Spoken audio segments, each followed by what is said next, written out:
Aya et Lina sont jumelles, mais totalement différentes. Lina est ronde, choyée par la famille, tandis qu'Aya, très mince, est la cible des moqueries. Regarde-la, on dirait un bâton, disait souvent leur tante. Un soir, autour de la table, la différence entre les deux sœurs devient flagrante.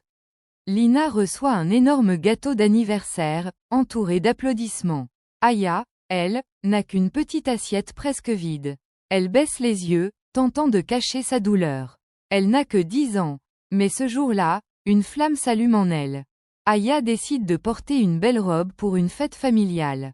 Mais quand elle apparaît, tout le monde éclate de rire. Regarde-la, on dirait qu'un fantôme porte cette robe.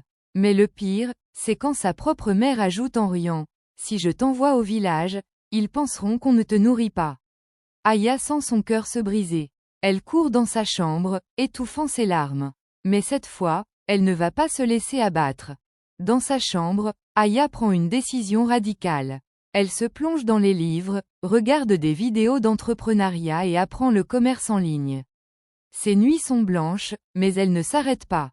Un jour, elle ouvre son premier business en ligne, puis un deuxième.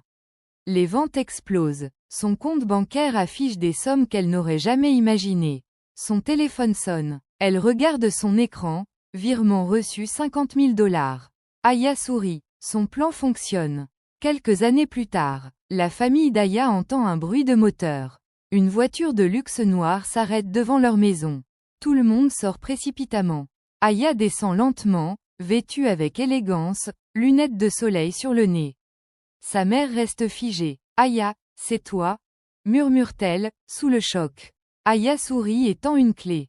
Je vous ai acheté une maison.